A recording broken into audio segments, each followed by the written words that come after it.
M'dzina la Atate ndi la Mwana ndi la Mzimu Woyera. Amen. Ambuye bwerani mudzatithandize. Ulemu ukhale kwa Atate ndi kwa Mwana ndi kwa Mzimu Woyera, monga panali poyamba, tsopano ndi masiku onse, ndi pa nthawi zosatha. Amen.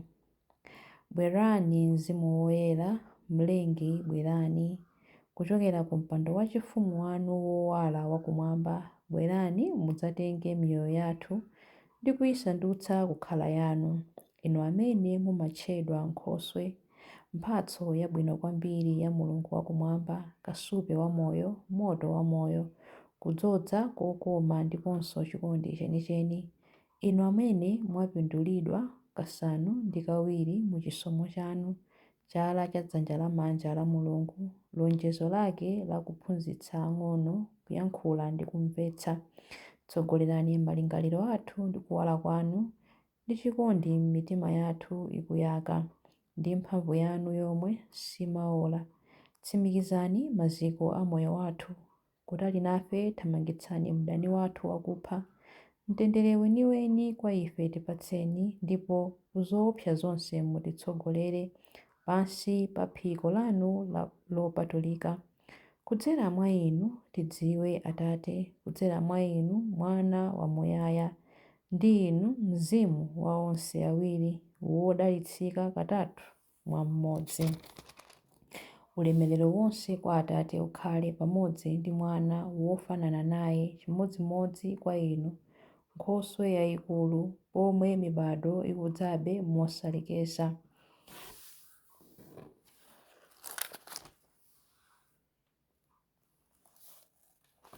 Chilimbi 1.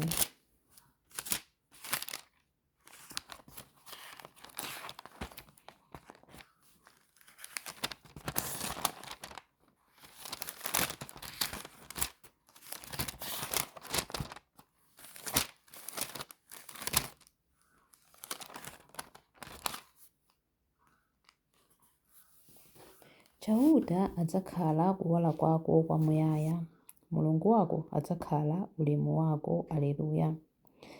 Ndikukweza maso anga kwa inu, inu amene mumakhala pa mpando wachifumu kumwamba. Monga momwe anyamata amayang'anira kudzanja la bwana wawo, monga momwe anzakazi amayang'anira kudzanja la dona wawo, ndi momwemonso timayang'anira ife kwa chauta Mulungu wathu, mpaka atatichitira chifundo. Mutichitire chifundo inu chauta, mutichitire chifundo, popeza adani athu atinyoza kopitirira malire. Pa nthawi yayitali anthu olemera akhala akutinyodola, anthu onyada akhala akutinyoza. Ulemu ukhale kwa Atate ndi kwa Mwana ndi kwa Mzimu Woyera, monga panali poyamba, tsopano ndi masiku onse, ndi pa nthawi zosatha. Amen. Chauta adzakhala kuwala kwako kwamuyaya, Mulungu wako adzakhala ulemu wako. Aleluya. Chilimbi 2. Msampha wachoka ndipo ife tapulumuka. Aleluya. Chauta akadapanda kukhala pambali yathu, Israeli anene choncho tsopano. Chauta akadapanda kukhala pambali yathu pamene anthu adatiwukira, bwenzi atatimeza moyo muja mkwiyo wawo udatiyakira, bwenzi chigumula chitatisesa, madzi amkokomo atatikokolola, bwenzi madzi amphamvu atatimiza. Atamandike chauta amene sadatipereke kwa anthuwo kuti atiwononge. Tawonjoka ngati mbalame, msampha wa osaka. Msampha wachoka ndipo ife tapulumuka. Chithandizo chathu chimachokera kwa chauta amene adalenga kumwamba ndi dziko lapansi. Mulungu ateteza anthu ake. Ulemu ukhale kwa Atate ndi kwa Mwana ndi kwa Mzimu Woyera, monga panali poyamba, tsopano ndi masiku onse, ndi pa nthawi zosatha. Amen.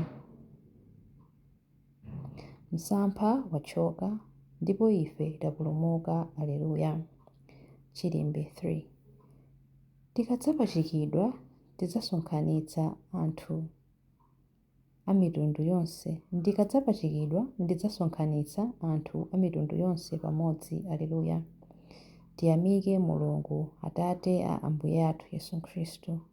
Mwa Khristu iye adatipatsa madalitso onse auzimu kumwamba. Mulungu wasanalenge dziko lapansi adatisankhiratu mwa Khristu kuti tikhale oyera mtima ndi opanda cholakwa pamaso pake. Chifukwa chotikonda adakonzeratu kuti mwa Yesu Khristu atilandire ngati ana ake. Adachita zimenezi chifukwa adafuna kutero. Mwakukoma mtima kwake adafuna kuti tizitamanda ulemu wake. Chifukwa adatikomera mtima kopambana pakupatsa mwana wake wokondedwa ngati mphatso yakulere. Ndi imfa ya mwana wakeyo Mulungu adatipulumutsa, adatikhululukira machimo athu. Nzazikuludi mphatso zaulere zimene Mulungu adatipatsa mochuluka. Mwaluntha ndi nzeru adatiwululira cholinga chake chimene kale chinali chobisika. Zimene adati achite mwakukoma mtima kwake ndi zomwe iye mwini adakonzeratu kale. Chimene Mulungu adalongosola kuti achite itakwana nthawi chakuti asonkhanitse pamodzi mwa Khristu zinthu zonse zakumwamba ndi zapansi pano. Ulemu ukhale kwa Atate ndi kwa Mwana ndi kwa Mzimu Woyera, monga panali poyamba, tsopano ndi masiku onse ndi pa nthawi zosatha. Amen. Ndikadzabwera kumwamba ndidzasonkhanitsa anthu a mitundu yonse pamodzi. Aleluya.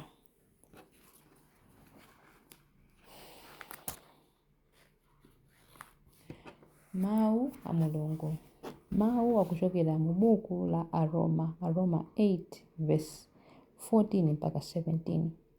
Onse amene Mzimu wa Mulungu amawatsogolera, amenewo ndi ana a Mulungu. Pajatu Mzimu amene mudalandira sakusandutsani akapolo kuti muzikhalanso amantha ayi, koma Mzimuyo amakusandutsani ana a Mulungu. Ndipo mwa mphamvu yake popemphera kwa Mulungu timati Aba, Atate. Mzimu Woyera mwini wakeyo ndi amene amavomerezana ndi mitima yathu kutsimikiza kuti ndife ana a Mulungu. Tsono ngati ndife ana a Mulungu tidzalandira nawo madalitso amene iye akusungira anthu ake. Pamodzi ndi Khristu ifenso tidzalandira madalitso amene Mulungu anali atamusungira. Popeza ngati timva zowawa pamodzi ndi Khristu tidzalandiranso ndi ulemerero womwe pamodzi naye. Mawu a Ambuye. Tithokoze Mulungu. Chiyankho. Mzimu Woyera ndi Nkhoswe. Aleluya, aleluya. Mzimu Woyera ndi Nkhoswe. Aleluya, aleluya. Adzakuphunzitsani zinthu zonse. Aleluya, aleluya. Ulemu ukhale kwa Atate ndi kwa Mwana ndi kwa Mzimu Woyera. Mzimu Woyera ndi Nkhoswe. Aleluya, aleluya. Chilimbe cha nyimbo ya Amayi Mariya. Mzimu Nkhoswe amakhala ndi inu ndipo adzakhala mwa inu nthawi zonse. Aleluya. Mtima wanga ukutamanda Ambuye ndipo mzimu wanga ukukondwera mwa Mulungu mpulumutsi wanga, popeza kuti wayang'ana kutsika kwa mtumiki wake. Ndithu kuyambira tsopano anthu a mibado yonse adzanditcha wodala. Iye amene ali wamphamvu wandichitira zazikulu, ndipo dzina lake ndiloyera.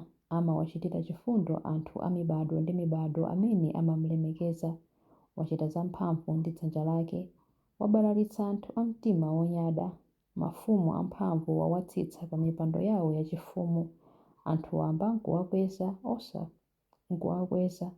Anthu anjala wakhutitsa ndi zabwino. Anthu olemera nkuwabweza osawapatsa kanthu. Wadzathandiza anthu ake a Israeli pokumbukira chifundo chake. Izi ndi zomwe adalonjeza kuti adzawachitira makolo athu akale aja, Abrahamu ndi zidzukulu zake mpaka muyaya. Ulemu ukhale kwa Atate ndi kwa Mwana ndi kwa Mzimu Woyera, monga panali poyamba, tsopano ndi masiku onse ndi pa nthawi zosatha. Amen. Mzimu Nkhoswe amakhala ndi inu ndipo adzakhala mwa inu nthawi zonse. Aleluya. Mapemphero. Tiyeni tithokoze Khristu amene adadzaza apostoli ndiponso mpingo wonse ndi chitonthozo cha Mzimu Woyera. Mogwirizana ndi onse okhulupirira, tiyeni tifuwule Ambuye, tumizani Mzimu wanu wotonthoza mpingo wanu. Ambuye Yesu, nkhala pakati wa Mulungu ndi anthu onse munasankha ansembe kuti agawane nawo ntchito yanu. Kudzera mwa iwo anthu onse adzathe kukwera limodzi nanu kupita kwa Ambuye. Ambuye tumizani mzimu wanu wotonthoza mpingo wanu. Lolani kuti anthu olemera ndi osauka athe kukumana mwaubale, popeza ndinu Mulungu wa onse. Musalole olemera kusandutsa chuma kukhala mulungu wawo. Ambuye tumizani mzimu wanu wotonthoza mpingo wanu. Thandizani uthenga wanu wabwino kuti udziwike kwa anthu onse, kuti onse athe kumvera inu mchikhulupiriro. Ambuye tumizani mzimu wanu wotonthoza mpingo wanu. Tumizani mzimu wanu mtonthozi wa ulemu koposa, kudzapukuta misonzi ya onse olira. Ambuye tumizani mzimu wanu wotonthoza mpingo wanu.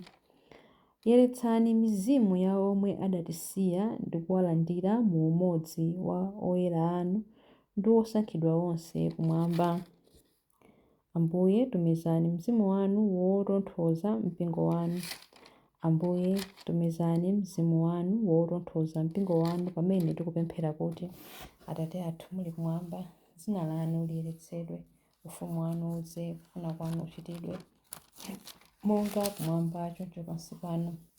Mutipatse ife lero chakudya chathu cha lero.